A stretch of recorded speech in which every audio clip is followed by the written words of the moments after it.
Welcome back to Little Snickers, baby. I'm here with my main man, Cal Donjala. Cal, welcome back from California, baby. Hey, thanks, Bike Rainey. Good to be back. Look at that tan. Woo! Doggy. Yep, kept a sun hat on the whole time. Filming some porno? Yeah, and I was trying to disguise myself. Good for you, buddy. You get that nut, or did you... Nah, they don't let me. They don't let me anymore. Danny Dubs, thanks once again for filling in for Jake Matera. Jake, we're coming. We're picking up with some clues. Yeah. We're so close. I was looking out in the desert for him. He's not there. You don't think so? I know he's not. Well, I guess it was more of a vacation than... I put a little phone call in this week to a guy named Dog Bounty Hunter. Ever heard of it? Fucking dickhead. We both... We did. We both went out in the swamp together, and turns out he just wanted to go out there and yell the N-word. So he's on another case. Did he get kicked off of that one? It's 2 at one time. Yeah, he's double booked. Yeah. All right. So, I hope his work doesn't slip. We are going to find you, Jake. We're so close, baby, and boy, is it going to be good when we get there. All right, John, let's kick it off.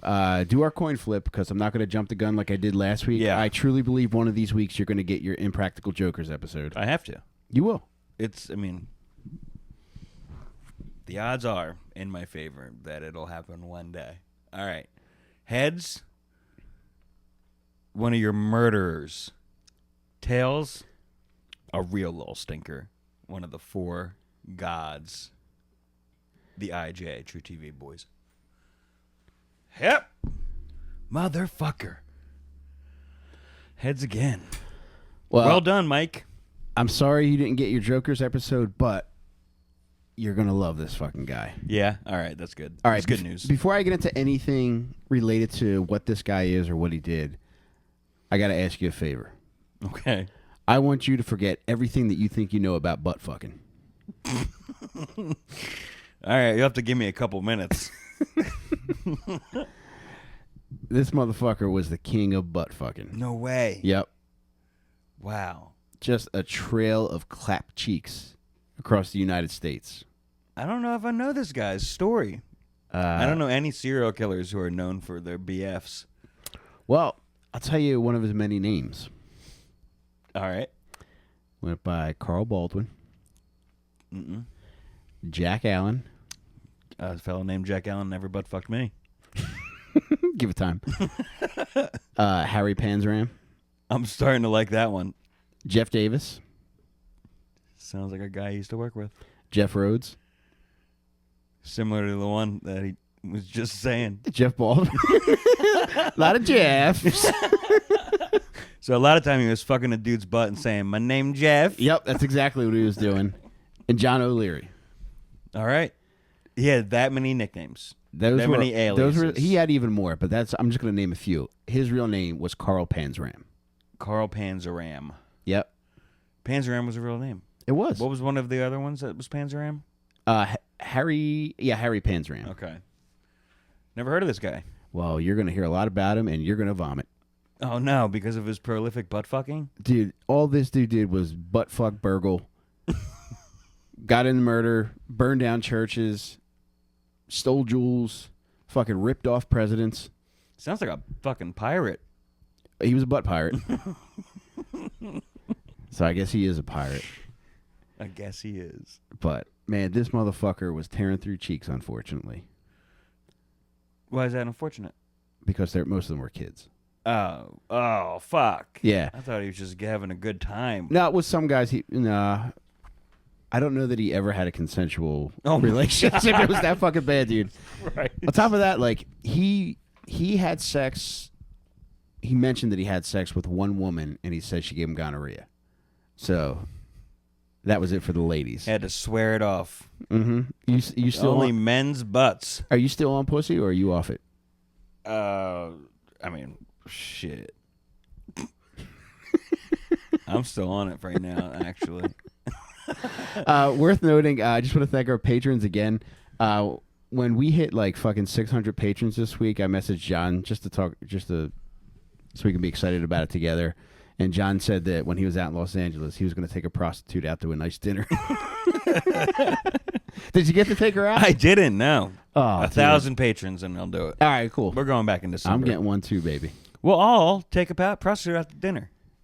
It what? can't be cheating if we all do it. All right. What if we made all our wives just sit at a different booth?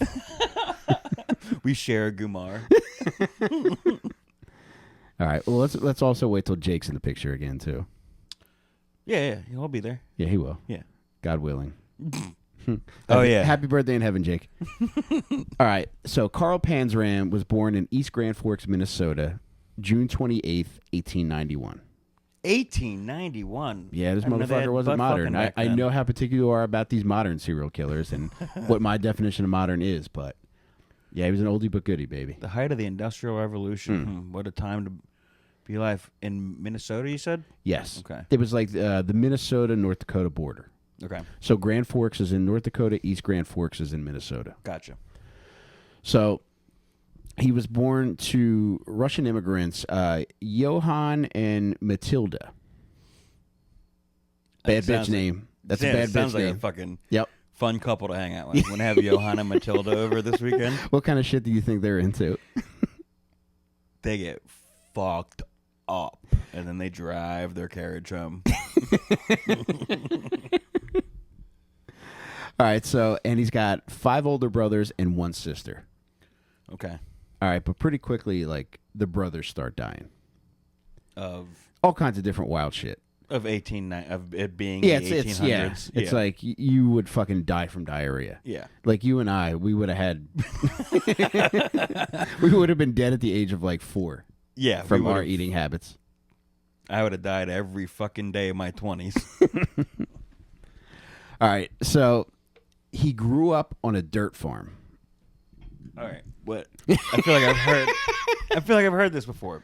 What does that mean? Apparently, a dirt farm refers to a farm that doesn't produce much crops and also doesn't have hired help, and therefore doesn't make any. Money. So they're losing money constantly for whatever bullshit they have in the ground there. Yeah. So they're losing all this fucking money. They have nothing. The dad's got a fucking raging temper. His brothers, by all accounts, are relatively normal. All right? And his mom seems like a decent lady, too. Mm-hmm. However, shit gets pretty fucked up pretty quickly. Is that a booze bag? You know what? Specifically? I don't know. Just a fiery Russian I don't temper? remember, like, reading anything about him. Oh, because I read. Did I ever tell you that, you fucking dickhead? No, I thought you just fucking made all this shit up. All right, so the fucking... the dad does have a vicious temper, though. Yeah. So he does get his ass whooped. Carl Panzram does get his ass whooped a lot at home as a child. Yeah, I mean, that's fucking standard issue fucking ass beatings in the 1800s. Dude, and on top of that, too, he's going to school, comes home from school, and he's got to go right to work on this fucking dirt farm. Dude, to do what? They don't grow anything, and nobody works there. They're trying their best. Dude, it's like Chuck E. Cheese. They're all moving, but nobody's actually fucking doing anything. So he's doing all this shit. They don't have any fucking money. Carl's always got problems with his ears as a kid. So when he's 8 years old, he has some kind of infection. It's like, I think it was called like a mastoid infection. It's behind his, I believe, left ear. It's on the outside of it? On the inside. Okay. So they don't have money to take this motherfucker to a doctor. Yeah. So what do you think they do to try to alleviate this infection? Did they cut his entire ear off? Not far off. So what they did was the dad had all the older brothers hold him down on the kitchen table, took out a kitchen knife, and jammed it in his ear because in his mind the infection needed to be cut out. Mm-hmm. So That's why you don't go to a fucking dirt farmer. You go to a doctor. So this kid's fucking going ballistic on this table because his dad's digging in his ear with a goddamn kitchen knife. And it's taken all of his older brothers to hold him down. At a certain point, he passes out from the pain. Yeah. The dad goes in too far and hits his brain. Oh, fuck, dude. So that brings him back out of it, and he's just in fucking agony at this point. You've clearly fucked up the operation. If you were the dad, what's the next thing that you would do? Get some morphine. Nope. Pours boiling hot water into his fucking ear. Oh, my God. Jesus fucking Christ. This guy is a certified fucking retard. How the fuck would you ever think either of those two things are going to work? I should have warned you ahead of time how brutal this episode is going to be. Dude. In fact, you're going to notice a ton of corporal punishment directed toward Carl. So I have... After this? Yes. Oh. So, John, I have to let you know that at various points during this episode, I will be whipping your ass. Are you okay with that? Yeah. Am I going to have to stand up? No. All right, but for starters, we're going to put this chain around your neck. Do I have to keep it there the whole time?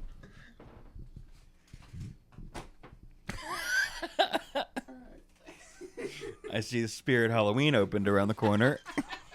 All right, let me take out my other drink here.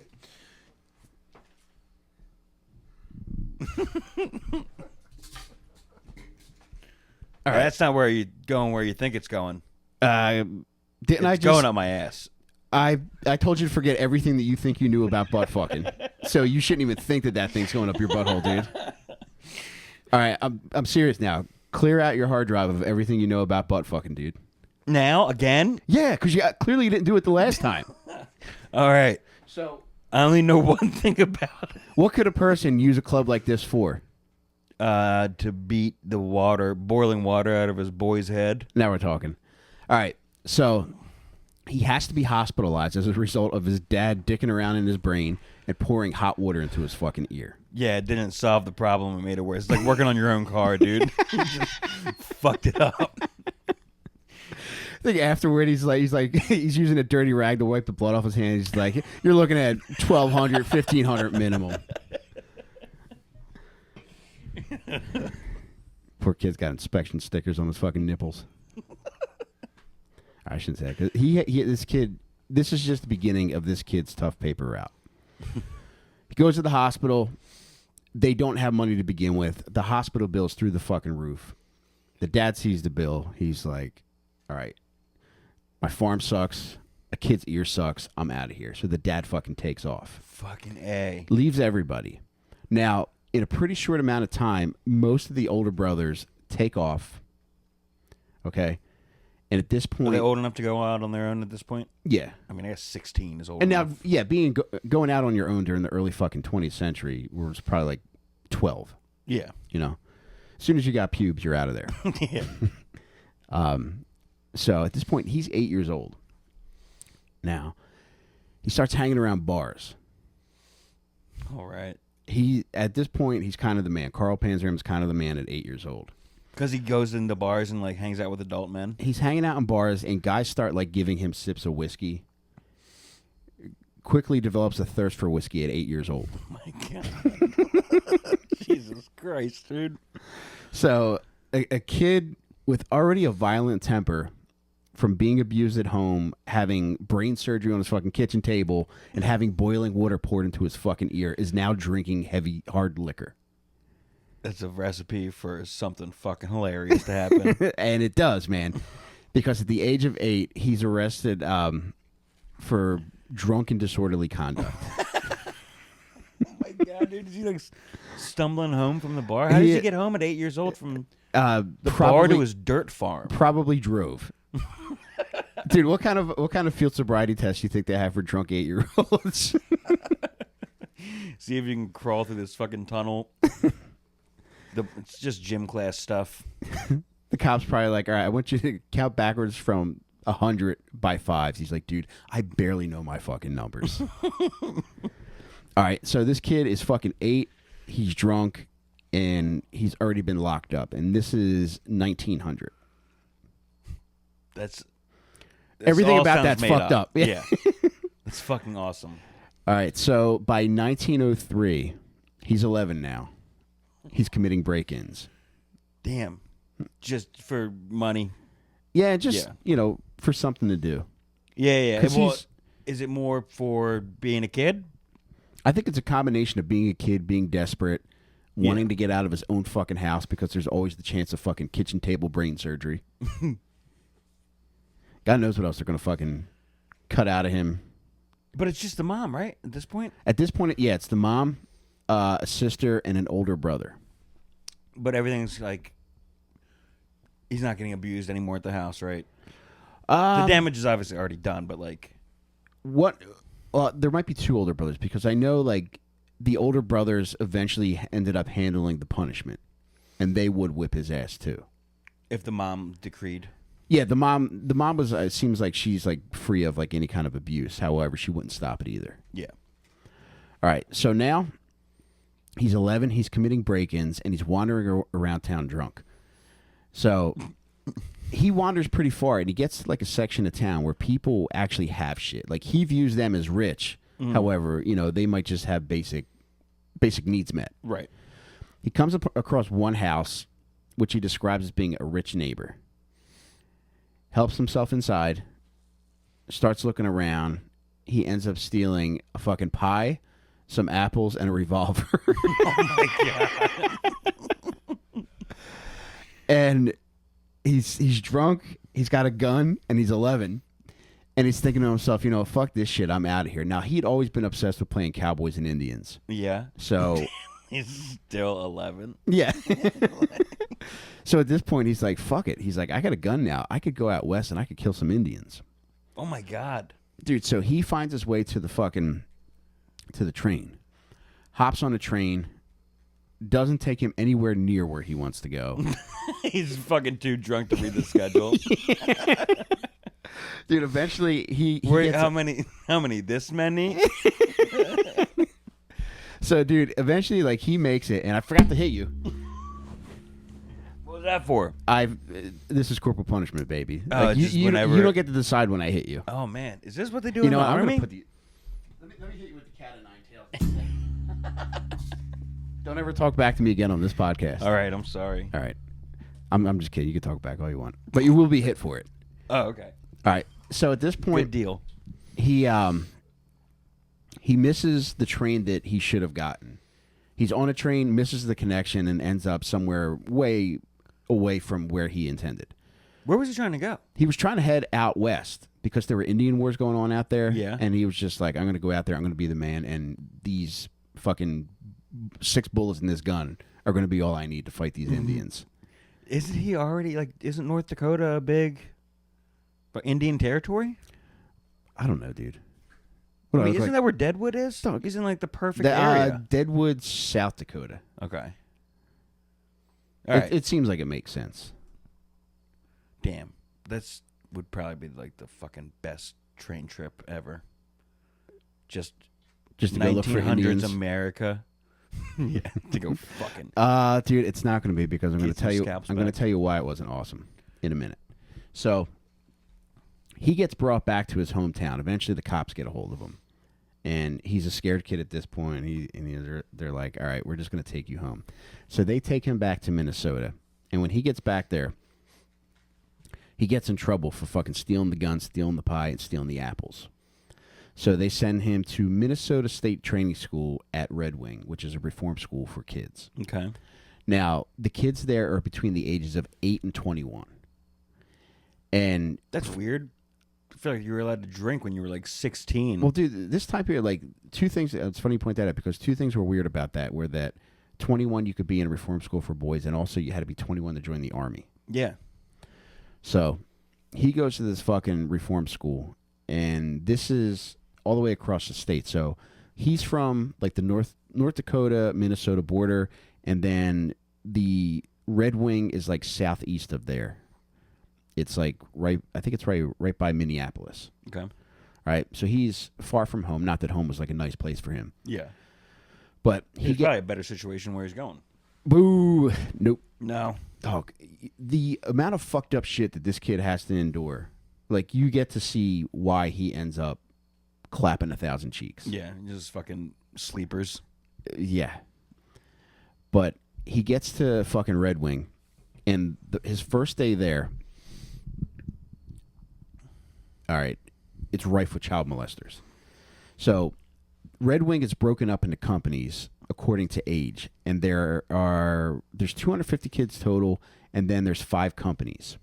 So he gets to his company, and each company has a matron and a manager. So it's basically like the parents of the company. So the matron is a lady named Miss Martin. She seems like a pretty normal lady. But the manager is a fucking creep named John Moore. In his book, he wrote like an autobiography, Carl Panzram, and it was put into. All right, so it was put into this book called Panzram: A Journal of Murder. Dude, it's fucking incredible. So it's basically a breakdown of his autobiography coupled with his autobiography in that book. Okay. And in it, he describes John Moore as giving him a thorough detailing of what is expected of them there. And part of the thorough detailing is explaining what oral sex is, what masturbation is, what sodomy is. The guy is explaining this to them. To him personally. On his very first fucking day.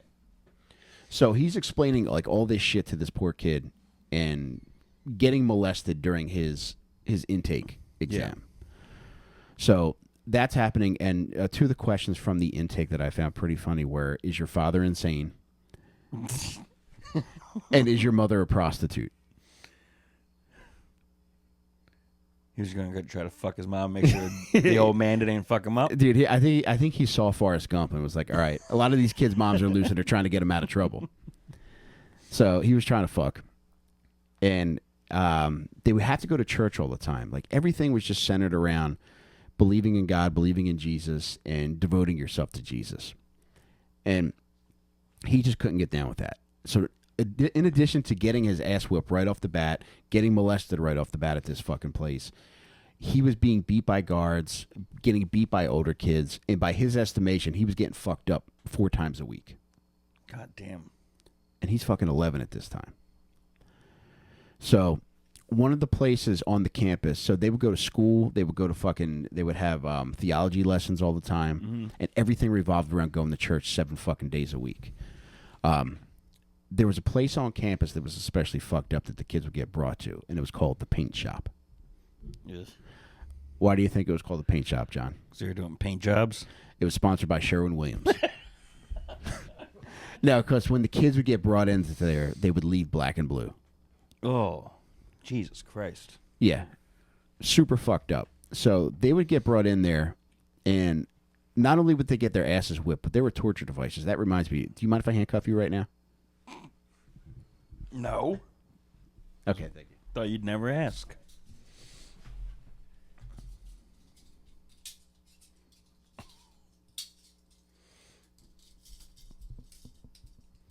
I'm going to fucking smash these things. Yeah, that's what you think, dickhead. All right. So now that John's handcuffed, we can go on with the story. And if, but seriously, like if you feel as though you could slip out of those, let me know and I'll yell out to my wife to bring ours down from the bedroom. All right. So now the kids are getting fucked up in the paint shop. Oh, you fucking dare pose for pictures, you pervert. Do you ever wear handcuffs in the bedroom? No. Only in jail in the back of a cop car. While your friend's holding your dick while they put a catheter in it? All right. So he's in there, and in the fucking paint shop, not only are the guards just whipping your ass the conventional way, they have very specific methods of torture. So they had this one thing where they would have kids lay down on a wooden block, and then they would take out a towel. You okay? Yeah. All right. And, John, then they would take out this towel that was soaked in salt water. They would lay it across the kid's back, and the towel would stretch from their upper back down to the backs of their knees. The purpose of the salt water was this. They would then crack them with this fucking strap that had holes in it. So the salt would get in the wounds? Yep. Well, the strap would the holes in the strap would produce blisters. And then after a while, the blisters would get hit inevitably, and then the salt water would seep into the wounds. Jesus to make Christ. it even worse than just getting fucking whipped. Surprise, you fucking dick. Oh, no. All right, well, fuck me. No mortals can hold me. Well, that's some fucking medieval style shit, dude. Like David Blaine pills. Blaine pills? What's that mean? Pain pills, because you look like a drug addict. Oh. Do I? Did I go too far there? First I'm hearing of it. All right. So these kids are being tortured in the fucking paint shop. And dude, he gets demerits all the time, and it's for some shit's like very, very funny to think about. Like he's whipping other kids' asses, but then some of the shit that he gets demerits for is very sweet. What do you think is one sweet reason why little Carl Panzram, got demerits when he was at Red Wing? Fucking sneaking Cracker Jacks into the school, chewing gum. What? You're getting warmer. Hit me with one more that you think might be the reason why he got fucking demerits. Drawing the power S.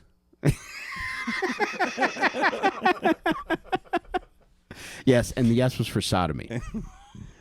All right.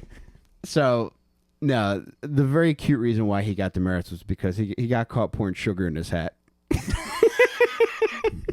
For what purpose, though? He's fucking 11, dude. He's 11 and he's getting fucking beaten on a daily basis. You wouldn't want some sugar? You wouldn't want a hat to suck on at the end of the day? He was sucking on the hat? No shit, man. Let me pour some sugar in your hat. Tell me you won't want to suck on it. All right. It's a snack I've never heard of. I can't believe you got out of those handcuffs, you piece of shit. I told you I I'm was so angry at you. All right. Better luck next time, Well, fucking idiot. I guess we'll keep going. Dude, You and want to lock me back up? no, I don't.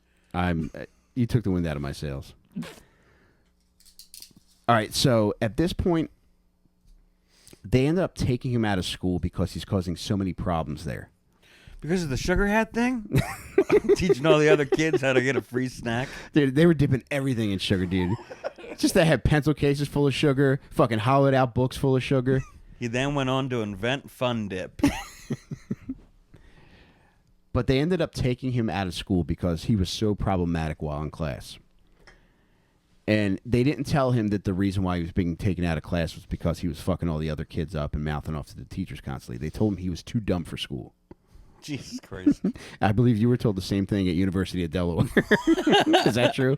Too drunk for school. All right, cool. I guess you could live with that.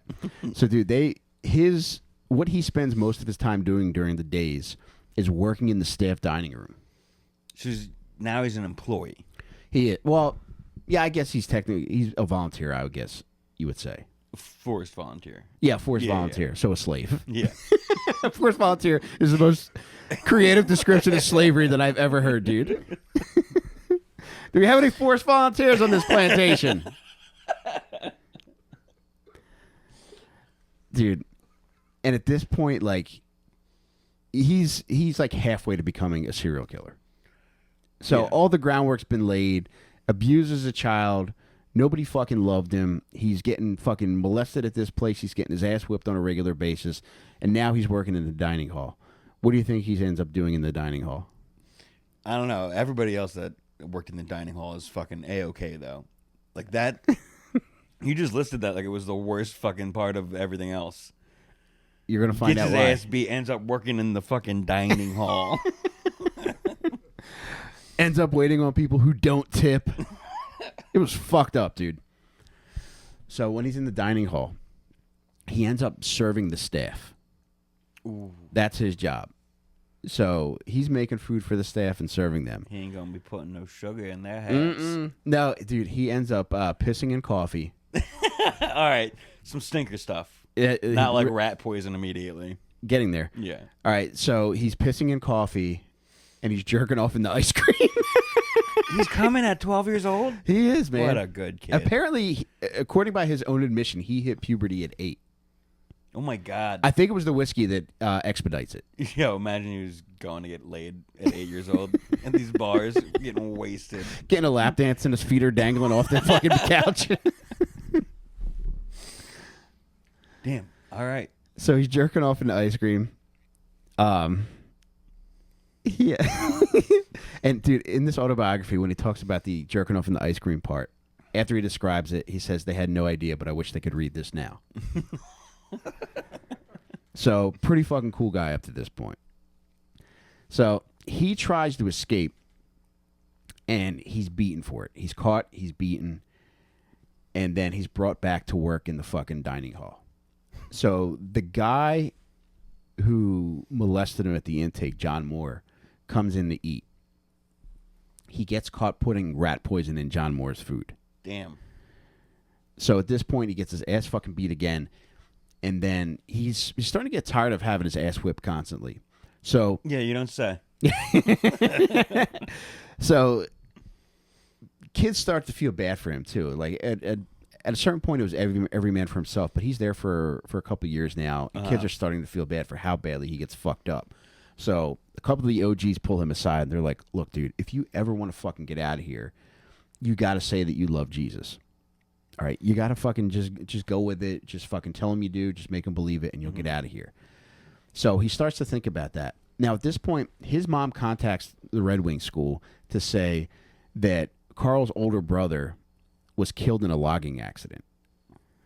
I instantly thought of him being on a log flume and being murdered. Probably like when he's posing for the fucking keychain picture, he probably fell off at the top. I don't know. By Briar Rabbit. A what? Isn't that what the Splash Mountain is? Oh, I finally fucking get to make fun of you for saying something stupid. Brer? It's Brer Rabbit. All right. Dickhead. Fucking cut the episode. This will never air. Fuck that. All right. So the mom calls and see if he can get let out because his brother fell off the fucking log flume. No dice. So he's got to stay in there, but he's like, all right, I'm going to fucking get out of here. So he plays the game for a little bit. After a couple months, they let him out. So this is 1905 at this point. So 1905, he's 13. Jesus Christ. What a fucking life, dude. God damn, Yeah. man. He's already been busted for drunken disorderly conduct, is already jizzing in the ice cream. Yeah. And I should mention this too. I forgot to mention this, but before he makes them believe that he's full on board with Jesus. Yeah. He burns down the paint shop. Damn. Before. And then does he get caught and like... He did get caught and he got his ass whooped for that. Relent? And then he's eventually, eventually gives himself over to Jesus. They let him go. One other thing about the paint shop before I move on was, at a certain point, they introduced a paddling machine. Isn't the joy of beating up a child the actual physical act of it? I thought the same thing because there had to been like a guard that comes in there, just hates his home life. He's like, at least I'm going to get to fuck some kids up today. Yeah. And they're like, hey, Dewey, guess what we got in the paint shop now? fucking automated taking our jobs. Even in the 1900s, automation's fucking everybody up. So they got a paddling machine and it's fucking people. It fucked people up, but apparently like fucking Carl Panzram would just fucking waltz right through that thing. And Like even by his own admission, he said the paddling machine wasn't as bad as the actual beatings from the guards. Yeah, of course it's not. All right. Guards have fucking wives and anger problems, you know? All right, so he fucking burns that shit to the ground, gives his life over to Jesus. They buy it, and he gets let go. Goes back home. His mom had sold the farm. She had no choice, so now they got another plot of land. He's like, I'm not fucking dealing with this shit. So it's only one brother at this point and a sister. And the one brother's a real fucking dickhead and basically treats him like he's his son. Okay. So is that enough older that he can still control him? And Yeah. I mean, he even if he was a fucking day older, like in that time, just because he was the older brother, he had that role. He's the man of the house. So he ends up telling us, like, he's got to figure out a way to fucking get out of here. So he's trying to tell his mom. So I think he's 13 at this point. So he's telling his mom, he's like, you know what? I think I want to be a priest. She's like, all right, cool. There's a German Lutheran school close by you can go to where you can just take theology lessons all day. You can live there, and then you can become a priest. So he's like, all right, fucking sign me up. So he goes there, and they only speak German there. What? You look like you're about to say something. No. All I right, was drinking a beer. So, dude, they only speak German at this fucking place, and the guy that runs it is a real cocksucker.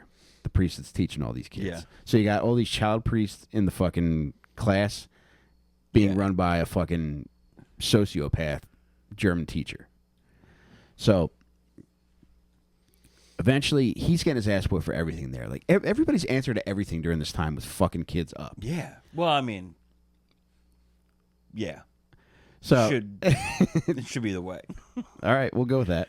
I couldn't imagine how fun it would be to just like I want to beat up a fucking 11-year-old kid when I see him at the grocery store. You know, I get that. being able to actually take him into the fucking employees only room and smack him around a little bit, that's Dude, a different story. especially if you've been made fun of by a child, ever getting roasted for your fucking shoes. Dog, yeah. Have you ever gotten roasted for any of your Nike ACG shit? No. All right, well, you should. Ooh, fried my ass.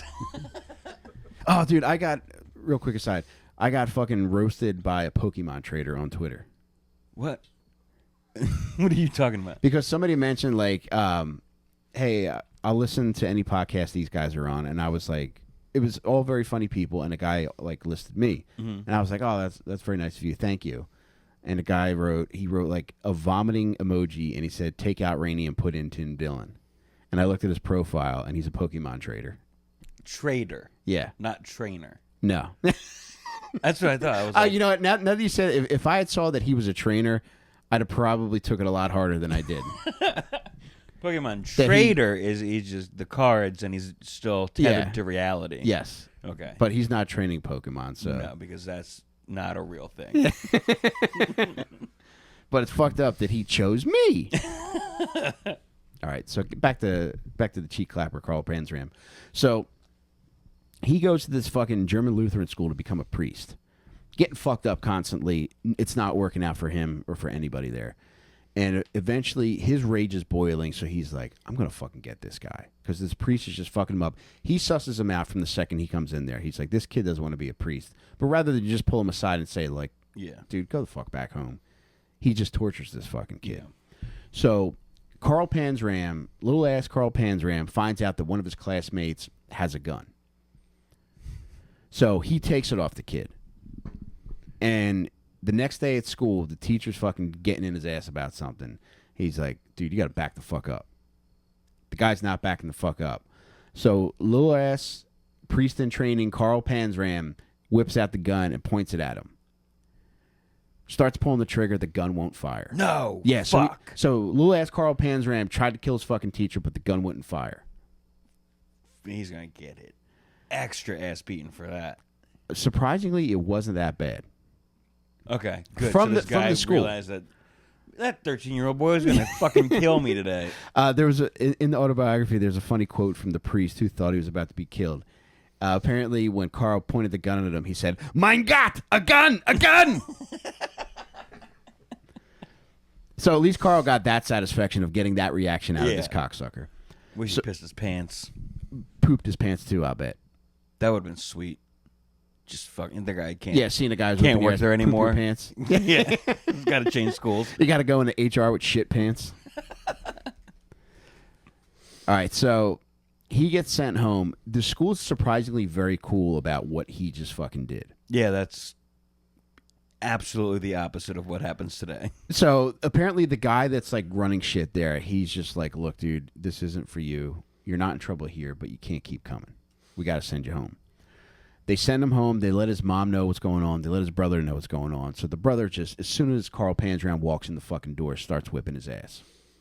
All right, so Carl's getting his fucking ass whipped. And the brother's like, where's the gun? Where's the gun? And Carl tells him a place where the gun is in the house, where it's not. He just wants to buy himself time to be able to escape the house. Yeah, why did he think he had the gun with him? I don't know.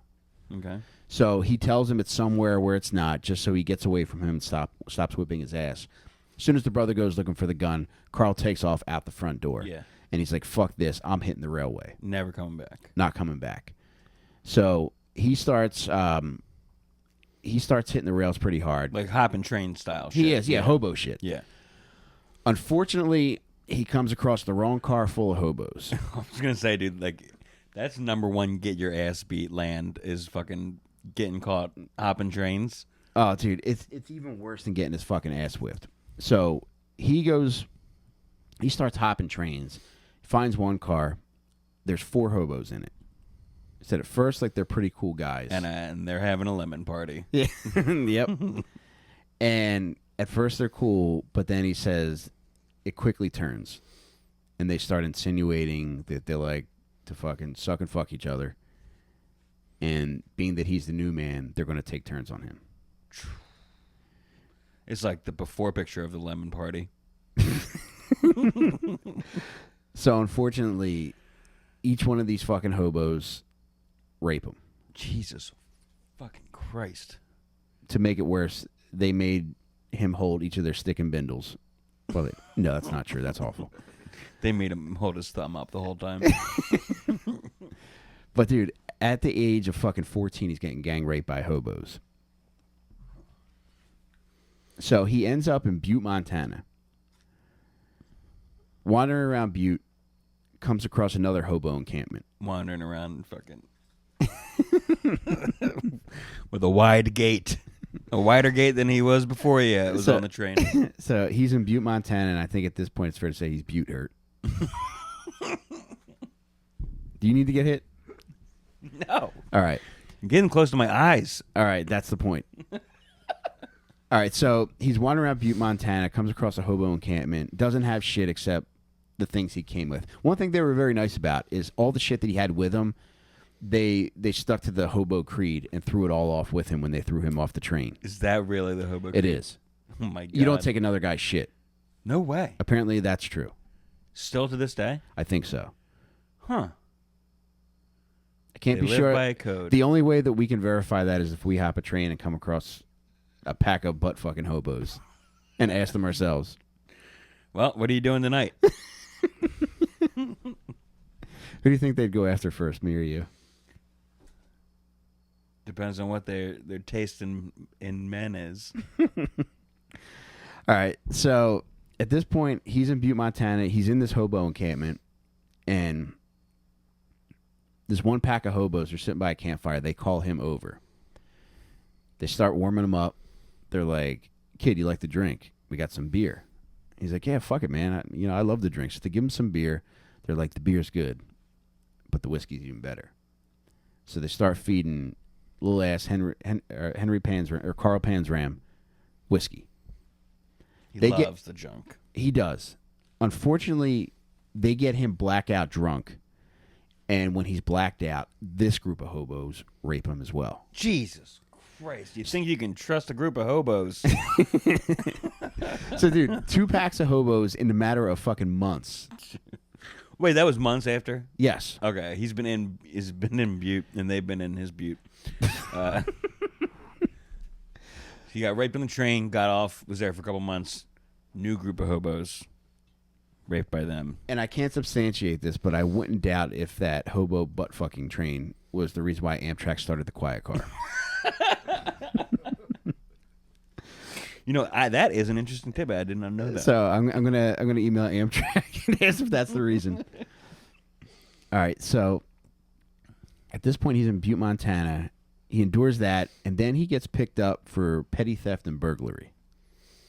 Still a little ass kid. Yeah. And he gets picked up for that, and he gets sent to Montana State Reform School. He's in there. At this point, he's got a big problem with cranking it. He's just masturbating like a confused chimp at this point. Just going to fucking town. So much so that the school decides to take action. Oh my God. Because of how much he's masturbating. But his family's not even in the picture at this They point, have no right? idea where he is. So but hopefully his mom looks at the stars at night and knows that he is jerking off. In reform school. Dude, she pictures like every shooting star as him coming toward her. So he's jerking off so much in fucking reform school. They're like, "Look, we got to do something with this kid." He's doing it in class. Everywhere. Yeah. Anywhere and everywhere, he's fucking cranking it. What do you think their solution is to get him to stop jerking off? They put gloves with spikes driven in them on his hands. That's a good answer. I like that. That's you'd make a good reform school principal. I would like to think that I could stop children from jerking off. All right. So what they do is they decide to force him to get circumcised. Oh my God! That's only going to give you 2 weeks of him not beating it, at the most. And a kid like that, you're likely to get a week of him stopping. In regards to them forcing him to get the circumcision, he said, "You can cut off Mozart's fingers, but he'd still find a way to play with his feet."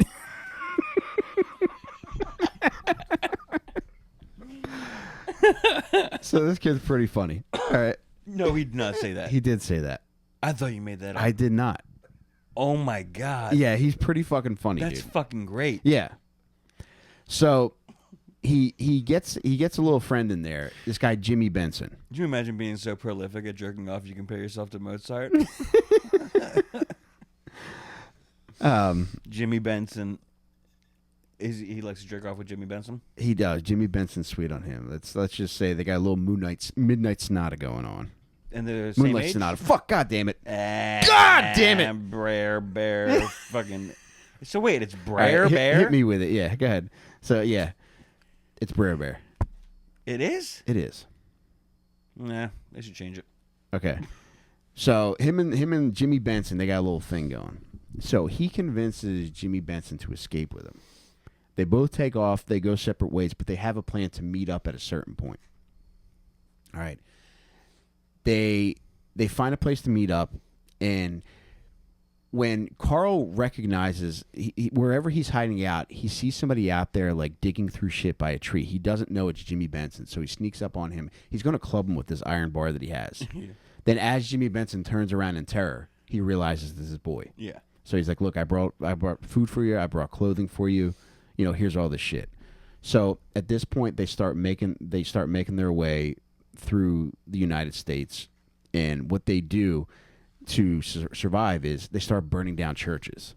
Why does that help them survive? Well, what they do is they'll loot the churches. They'll go in the middle of the night. They'll steal whatever they can from like the collection plates, and whatever they could find of value, they'll take with them. And then they burn it so they don't think it's robbed? No, they just burn it just because they want to fucking burn it down. Okay. So because they're 13-year-old pyromaniacs. Yep. Yeah. Just bad boys. All right, so at this point, all right, so they're burning churches. Then they realize, like, all right, we're going to separate ways here at this point. So this is 1906, and Carl Panzram is 16 years old at this point. So he goes, I think at this point he's in maybe Montana, and then he realizes, like, whatever town like he wanders into at this point, he sees an army recruiter. And he's like, man, like, I could find purpose. You know, I could kill people and get away with it. So maybe I should join the fucking army. Now, he's only 16. And like I mentioned earlier, at this time, you had to be 21 to enter the army. Okay. So he's drinking. He's getting fucked up. So he goes to visit the army recruiter, fucked up. And the guy's like, dude, you could leave today if you wanted to. So a kid as drunk as you? Yeah. Right now, even.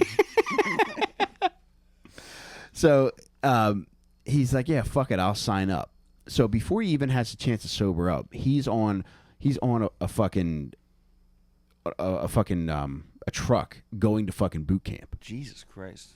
So they're hooting and hollering headed to the fucking boot camp. So they take him there, and within hours of being at fucking boot camp, he gets in trouble for insubordination. He's fucking. You picked him up drunk. Give him a And day he's to 16. sleep it off. Yeah, and he's fucking 16. So he's already getting in trouble, and he's sneaking off during fucking during nights. Like at the time, like you could get day passes to get off base and do whatever the fuck you wanted to do, but he just liked to be a bad boy and sneak off when he wasn't supposed to. So he's sneaking off, and he's getting drunk, but he quickly runs out of money because all the money that he had stolen from the churches runs out, and he's getting paid peanuts in the fucking army. Mm-hmm. So he's like, fuck, I got to figure out a way for me to still be able to get fucked up. So what he decides to do is he's going to go to like the supply center on the army base. He steals 2 overcoats, a suit, and a bunch of gold pins that officers wear on their fucking uniforms. And he's going to meet a guy that's like the local fence that's going to give him money for these things. The local fence? Yeah, you know, you're fencing stolen goods. Oh, okay. So he's going to meet them, but he gets caught. So he gets caught, and he gets court-martialed. Now, I don't know, like, this doesn't seem serious to me. Like, he stole a couple fucking jackets and some gold pins. Yeah. To me, like, that's not a big fucking deal. However, somehow his case makes it all the way up the chain of command. Now, at the time, Theodore Roosevelt's president. However, the Secretary of War is William Howard Taft, the man who would go on to succeed Teddy Roosevelt as president. So somehow William Howard Taft gets a load of some fucking dickhead in boot camp stealing a couple overcoats out of the supply closet. Yeah. It becomes a big case. This should have been handled by like somebody on the base, like probably his immediate fucking supervisor. Yeah. But somehow it makes it all the way up the fucking chain of command to the head guy. So William Howard Taft wants to make an example out of him. And just for stealing this small amount of shit, he sentences Carl Panzram to 3 years in Fort Leavenworth, Kansas prison. Jesus Christ. Yeah. At 16. At 16 years old. God damn. Now, this was a pivotal point for Carl Panzram because he's full of rage. He's gotten raped a bunch of times. Everywhere he goes, he's getting fucked over. And for stealing 2 fucking coats and some pins, he's now got to do 3 years. And it's not just like chilling in fucking prison. It's 3 years hard labor. Yeah. What they do is while he's there, they fucking put a ball and chain like I tried to buy for you today, but you would be surprised how hard it is to find a ball and chain. Why? Why is it tough? I don't know. I couldn't find one. Damn. Did you go to physical stores or just on the internet? My wife went to Spirit Halloween, and they do not sell actual balls and chain there. So, dude, they got a 50-pound ball and chain on his ankle, and every day the work involves taking him to a rock quarry. And it's 4 miles from the barracks to this rock quarry. Mm-hmm. So he's transporting a 50-pound ball and chain and an 18-pound fucking hammer. So this motherfucker... He's got to get there on foot? No, well, they got to march there. Now, I've heard 2 different reports. One is that he carried the shit all the way, and then the other reference that I had was that they gave him a wheelbarrow to carry it in. Either way, you're carrying all this shit. Yeah. You're pushing it or carrying it. So... 8 hours a day, he's working at a fucking rock quarry, chopping up bigger rocks than the smaller rocks. So this motherfucker's getting jacked. Oh, yeah. He's getting jacked, and by the time he eventually gets out of prison, it's 1910. He's 6 feet. He's 190 pounds, and I wish I could remember the fucking 2 words that he used to describe himself, his physique, but I can't, and I forgot the fucking word. Bitch. That might be it. So he's fucking jacked at this point. Yeah. This is what he looks like. Yeah, this isn't far off from what this motherfucker looks like, and I'll put the picture of this up. But he's fucking jacked at this point. And 19? Yes. Yeah. Yeah. So this is 1910 where at 1910 he gets discharged, and he makes his way out to Denver. And when he's out in Denver, he joins Colonel Dickey's Circle D Wild West show, which is like a traveling circus. Uh-huh. And he gets a job as like security guy and like extra set of hands. Yeah. Doesn't make it that long. Why do you think he gets kicked out of Colonel Dickey's Circle D circus? I'm betting he butt fucked somebody who wasn't supposed to be butt fucked. Nope. He knocked out a horse. Oh my god, dude! How the fuck do you even do that? He punched him square in the fucking jaw. Well, apparently, what had happened was a horse bumped into him, and he socked. What is he at the Jersey Shore? Jesus Christ! Oh, I'm trying here. Huh? Oh no, the horse was Signorelli. Dude, so he knocks out this fucking horse, so they fire him. So he takes all. He leaves. The town. horse is fucking drinking milkshakes for the next week and a half. So they wire this horse's jaw shut, and Carl Panzram takes off, and he sets up shop in like 2 towns over. Sure enough, the fucking Colonel Dickey's Circus sets up shop in that town. Yeah. And he's got a fucking axe to grind, and anybody who fucking wrongs them at this point is getting their shit burned down. Yeah.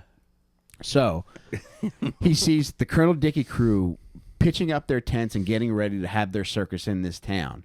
Waits till everybody falls asleep. Waits till all the horses are set up in the stable that's set up in a tent. He sets the fucking mess hall on fire, and he sets the horse tent on fire. Jesus Christ, he really fucking hated horses. Which I'm not a big horse guy either, but Dude. I'm all about knocking them out individually, but not burning them to death. So he knocked this horse out and then he burned it to death. Jesus Christ, man. All right. Dan, we have 45 minutes yet, man? 55. Oh, Jesus Christ. All right. So now we're going to do the rest on the Patreon. If you're not a Little Stinkers patron yet, head on over to patreon.com/Little Stinkers, LIL Stinkers. And the second parts of all these episodes will be over there. Plus, we're going to add all kinds of different shit throughout the month. We're going to do a fucking live stream later this month. We're going to do, actually starting in November, we're going to add a whole altogether episode each month. So you're going to get a lot of bang for your buck over there on the Patreon. So if you head over to patreon.com/Lil Stinkers, that's LIL Stinkers, you're going to get to hear part 2 of this episode, and you get to access all of our other shit that we have there thus far and everything that's to come. Thanks for watching, guys, and thanks for those of you who have joined the Patreon. That's fucking awesome. Jake, hang in there. We're coming for you, baby. Oh, yeah, Jake. I'm coming to look for you. Jake, we're butt fucking anybody who's holding you captive. So let that be a lesson to whoever's watching this right now that has Jake in their basement. We're clapping them cheeks. Yeah, I've been taking trains and just butt fucking everybody on there. You seen Jake? And then I throw him off.